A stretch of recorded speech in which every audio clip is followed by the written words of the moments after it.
আমাদের আনাতে এই কাফেলার কাজগুলো চলমান শত ঝড় মাঝে, আমাদের আনাতে ব্যয় করা হয় কোরআনের হুকুমাত কায়েমের কাজে।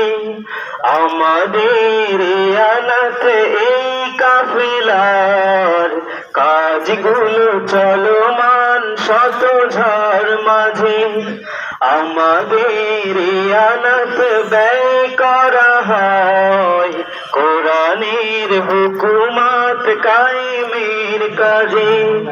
এ আনাত দিতে হবে তাই সকলের, এ আনাত দিলে খুশি হন আল্লাহ।